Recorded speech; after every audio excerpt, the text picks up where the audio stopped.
Assalamualaikum warahmatullahi wabarakatuh. Halo Sobat Unisba, kembali lagi bersama kami di podcast Unisba episode spesial. Dengan saya Adinda Aulia Harisma, hari ini akan menyajikan cerita-cerita menarik, informatif dan juga menginspirasi di mana lagi kalau bukan di podcast Unisba. Oke Sobat Unisba, gimana kabarnya? Semoga selalu sehat dan baik-baik aja ya. Pada podcast kali ini kita akan membahas topik yang penting dan relevan tentang sumber daya manusia. Di sini kita akan mengupas tuntas bagaimana strategi kampus dalam menyiapkan sumber daya manusia yang tidak hanya berkompeten, tetapi juga tangguh dan siap berkompetisi di bidang global maupun lokal. Oke Sobat Unisba, maka dari itu kita telah menghadirkan Bapak Warek 2 Unisba yang membidangi administrasi umum, kelembagaan, SDM, Humas, dan protokol. Inilah dia Bapak Dr. Muhammad Zainul Ikhwan, SH, MH. Langsung saja kita sambut. Assalamualaikum Bapak. Waalaikumsalam warahmatullahi wabarakatuh. Bagaimana kabarnya Bapak? Alhamdulillah baik-baik, hari ini luar biasa. Luar biasa, alhamdulillah ya Pak. Dan biasa di luar. Dan biasa di Oke, baik Bapak Zainul. Di sini saya akan mengajukan beberapa pertanyaan ya Pak. Tapi sebelum itu saya ingin bertanya kepada Bapak, bagaimana perjalanan karir Bapak dari awal di Unisba hingga sekarang menjabat sebagai Warek 2 Bapak? Ya, Dinda, bahwa kebetulan saya berkarir di sini di Unisba, kampus yang kita cintai ini, Universitas Islam Blitar. Itu mulai tahun 2001-2002. Jadi di awal-awal berdiri kami mengabdi di sini. Ini perjuangan untuk mencerdaskan generasi muda yang luar biasa. Di sini ada kampus Universitas Islam Blitar yang saat ini menjadi kampus terbesar di Blitar Raya. Jadi dari 2001-2002, kemudian di 2009 itu saya di Dekan Fakultas Hukum sampai 2014, kemudian diangkat jadi Wakil Rektor 4 saat itu. Kemudian setelah 4 tahun diangkat sebagai BPM, Kepala BPM, Badan Penjamin Mutu. Setelah itu, setelah 2 tahun kembali ke Wakil Rektor, cuman posisinya di Wakil Rektor 2 bidang administrasi umum, keuangan dan SDM. Jadi ini suatu proses yang luar biasa, pengabdian di sini. Jadi selama 23 tahun 23 tahun di Unisba. Jadi ini bagaimana kita ikut membangun, berproses di sini. Jadi di sini sebenarnya kan kita tidak hanya memberikan pengajaran, tapi kan ada tridharma perguruan tinggi yang harus kita jalankan. Ada penelitian, pengajaran, kemudian pengabdian. Nah, ini pengabdian kita tidak hanya di kampus, tapi di luar kampus. Di samping kita berproses di sini dengan adik-adik mahasiswa, dengan teman-teman mahasiswa. Jadi kita berproses di sini untuk memajukan kampus. Oke. Berarti udah 2 tahun ini ya Pak menjabat sebagai Wakil Rektor 2? Wakil Rektor 2 ya, sudah 2 tahun ini. 2023. 2023 ya Pak berarti? Iya. Ini kan Bapak membawai bidang administrasi umum, keuangan dan SDM ya Pak tadi. Oke. Jadi menurut Bapak sendiri, seperti apakah SDM yang tangguh itu Bapak? Jadi SDM di sini terutama dosen, kan ada dosen, ada tendik ya, tenaga kependidikan, kemudian ada dosen. Maka bagaimana ini kita siapkan, karena sesuai dengan visi misi kampus yang menjadi kampus entrepreneurial university, yang juga bagaimana kita juga menghargai nilai-nilai Islam, kemudian local wisdom juga kita hargai. Maka sesuai dengan Permendikbud 53 tahun 2023 tentang penjamin mutu, maka bagaimana SDM ini kita siapkan dengan standar yang ada. Dalam artian standar Kemendikbud tadi. Oh, bagaimana dosen itu harus linier. Oh, bagaimana dosen itu pendidikannya itu bagaimana sampai ke jenjang yang lebih. Kalau dulu kan bagaimana kita hanya S2 ya. Kemudian nanti ke depan target kita sekian persen dosen atau semuanya itu harus S3. Di samping itu kepangkatan dosen ini juga salah satunya adalah untuk ukuran SDM tangguh, SDM unggul di dosen dengan ukuran standar di pemerintah. Tapi di luar itu ada standar-standar yang lain.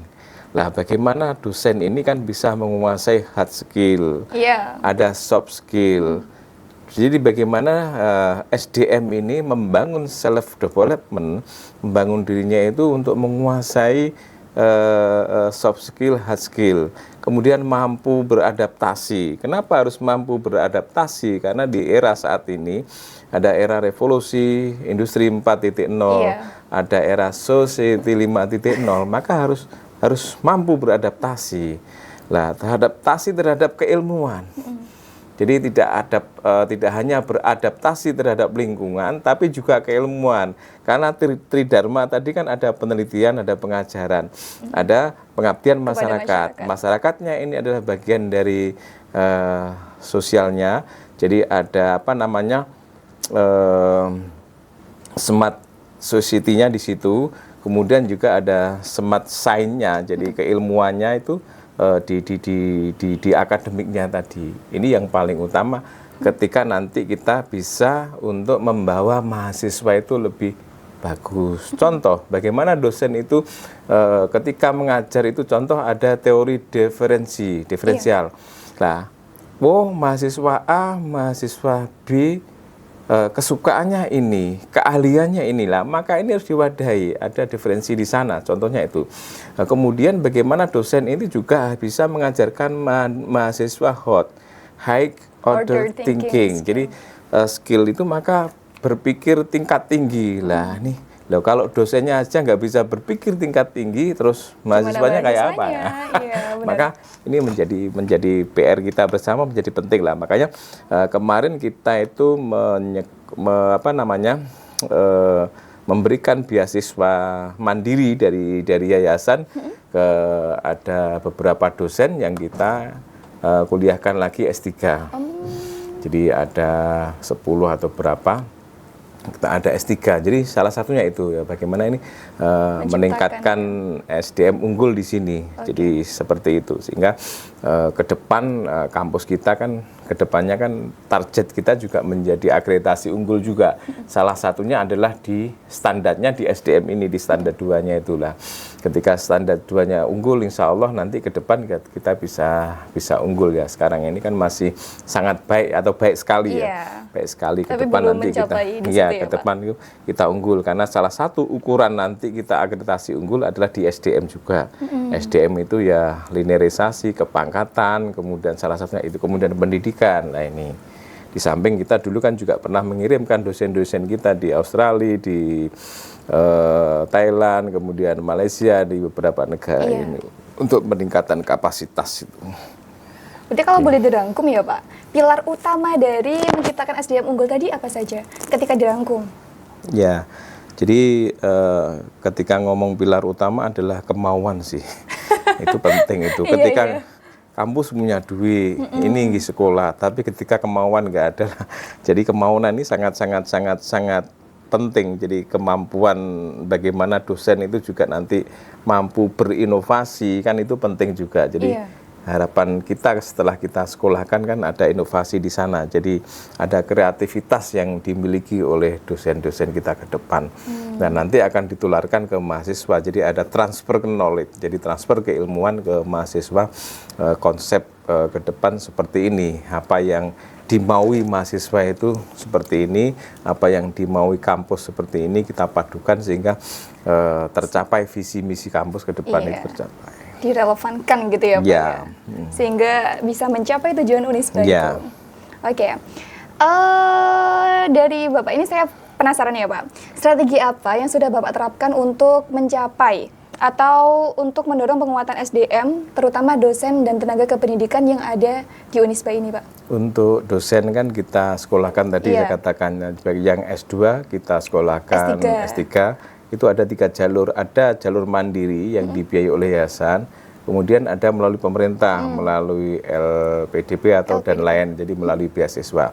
Nah ini kita yang kemarin yang paling banyak 90 sekian % yang kita sekolahkan S3 itu adalah dari jalur mandiri dari yayasan itu. Maka ini menjadi penting. Kemudian tendiknya kan ada pelatihan yang beberapa waktu lalu kan kita juga ada pelatihan pelayanan, pelatihan keadministrasian dan lain-lain. Nah, ini juga peningkatan pelayanan di mahasiswa karena sesuai dengan Undang-Undang Nomor 12 Tahun 2012 tentang pendidikan tinggi. Nah, bagaimana pelayanan terhadap mahasiswa, terhadap masyarakat ini kan yang paling utama, terutama di bidang akademik.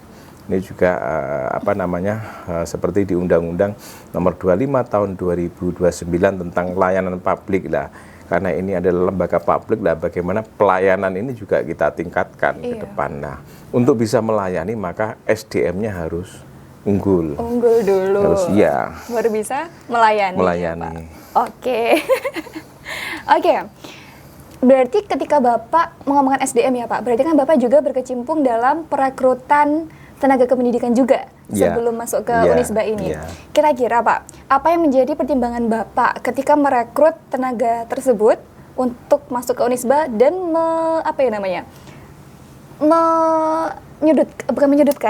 membuktikan bahwa dia itu unggul begitu Pak? Ya. Jadi pertama kebutuhan ini penting. Kampus yang dibutuhkan apa sih? Oh ini contoh aja.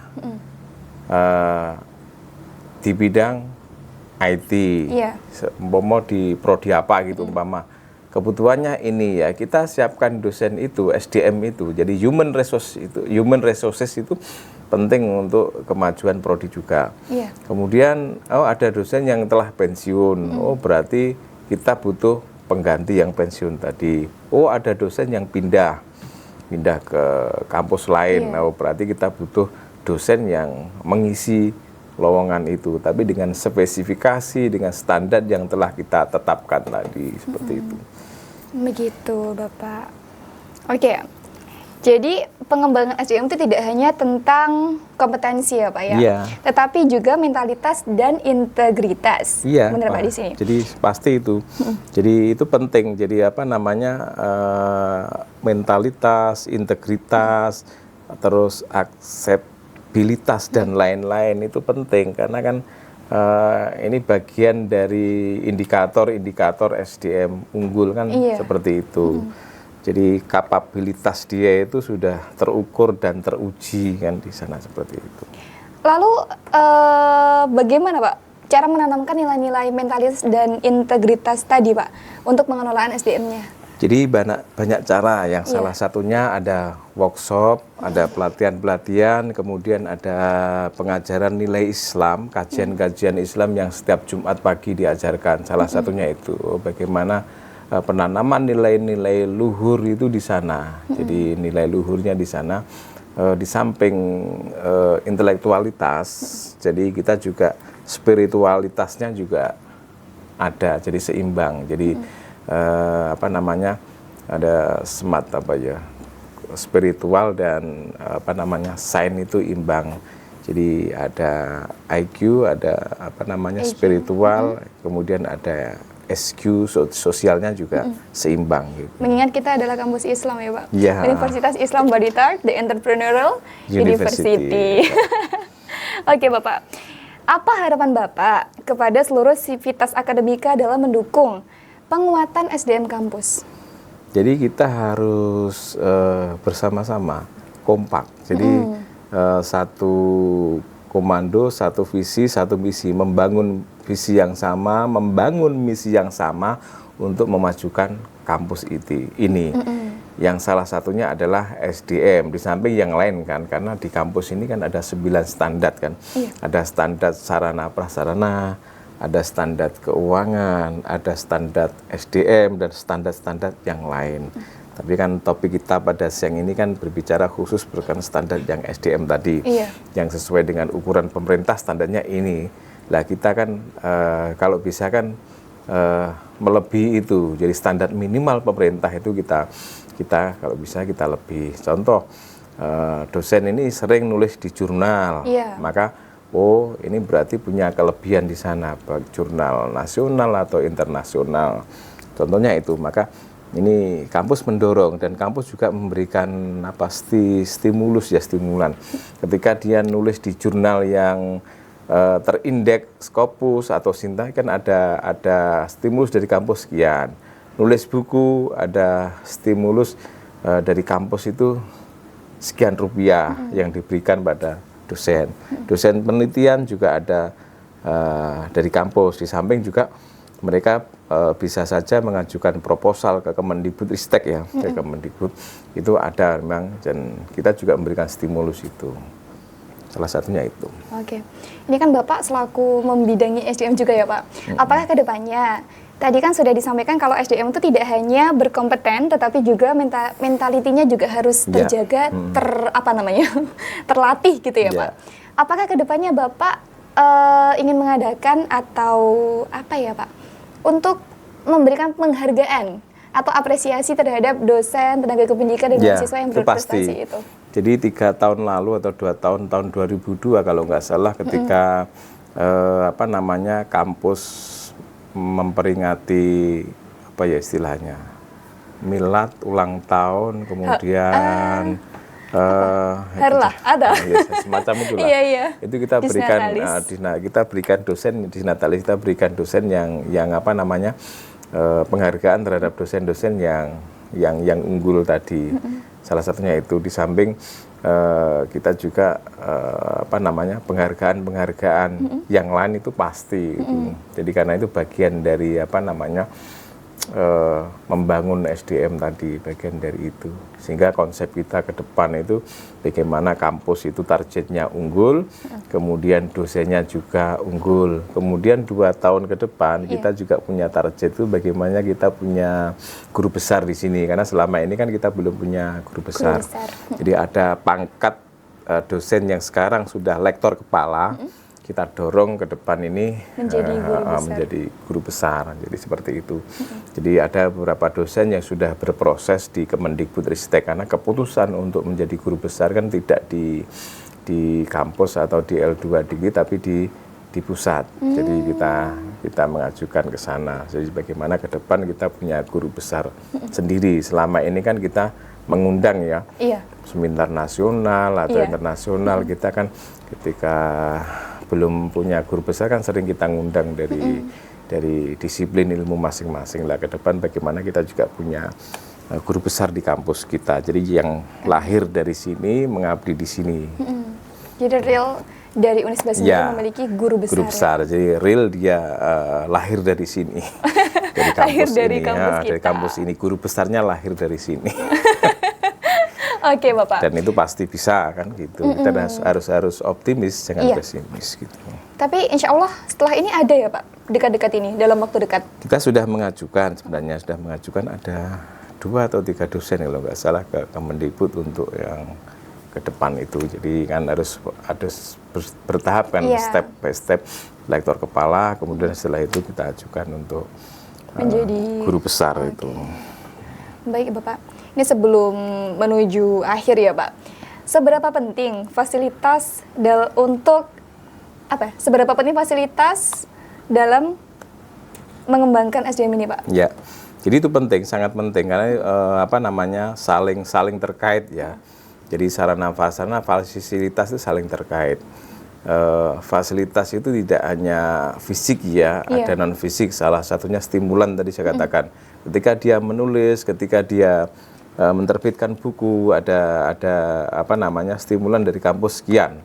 Jadi untuk itu, kemudian ketika dia di jurnal Scopus yang terindeks atau Sinta 1 itu sekian, kemudian yang Scopus itu sekian. Jadi sudah ada nilai nominalnya. Di samping itu nanti kita kan sedang ini proses untuk mengajukan izin bangunan yang di depan itu untuk sarana prasarana penunjang juga. Jadi di sana sarana penunjang, sehingga ke depan itu secara sarana prasarana kita sudah sangat-sangat memenuhi syarat untuk menuju kampus yang unggul tadi. Jadi karena kan standarnya unggul itu banyak, tidak hanya 1-2 standar, tidak hanya SDM aja. Ada persoalan keuangan, ada sarana prasarana, ada SDM, ada kemahasiswaan, banyak, ada 9 standar itu kan, dan dari setiap standar itu ada sekian ratus item itu. Jadi standar apa yang minimal itu kan ya Tridharma itu kan. Iya. Itu sudah kita jalankan, tapi bagaimana ke depan kita, salah satu standarnya kan ketika SDM ya harus ada guru besar kita kalau menjadi kampus unggul itu. Oh iya, siap Bapak. Oke Bapak, ternyata banyak sekali ya Pak persyaratan untuk menuju kampus unggul itu tadi. SDM unggul juga sih SDM ya Pak. unggul. Dan salah satunya adalah adanya guru besar di kampus. Oke, semoga nanti ke depannya Unisba bisa segera melahirkan guru besar dari sini. Oke Bapak, mungkin bisa disampaikan quotes atau pesan untuk Sobat Unisba yang menonton podcast kali ini Bapak. Ya, oke. Untuk semuanya pesan saya, bila adik-adik, teman-teman, sahabat-sahabat mahasiswa menghadapi sesuatu, menghadapi persoalan, kuncinya sederhana, mudah. Hadapi, nikmati, hayati. Itu adalah akhir dari perjuangan kita, insya Allah bisa berhasil. Wah, keren sekali nih quotes-nya ya Pak ya. Hadapi, resapi, dan nikmati, maka itu insya Allah akan berhasil. Apapun gitu ya, Pak? itu Apapun. dinikmati. Oke, ya, harus kita nikmati. Oh iya, entah itu masalah, entah Iya, itu harus dinikmati. apa namanya? Bagian dari ujian. kehidupan itu. Oh iya Pak, benar. Tidak, Bagian dari kehidupan itu tidak selalu mulus ya teman-teman. Oke, luar biasa sekali ya obrolan kita bareng Warek 2 hari ini, mulai dari strategi pengembangan kampus untuk menuju SDM yang unggul sampai harapan kepada Unisba ke depannya. Saya ucapkan terima kasih kepada Bapak Warek 2 karena telah menyempatkan waktunya untuk hadir menyapa Sobat Unisba, dan juga terima kasih atas insight berharga yang telah diberikan Bapak. Dan juga untuk Sobat Unisba, jangan lupa untuk selalu like, comment, share, dan subscribe video kami karena kita akan up di video selanjutnya. Terima kasih Sobat Unisba, saya Adinda Aulia Harisma. Dan saya Dr. Muhammad Zainul Ikhwan SHMH, Wakil Rektor 2. Terima kasih semuanya. Bye. Assalamualaikum warahmatullahi wabarakatuh. Waalaikumsalam warahmatullahi wabarakatuh. See you semuanya.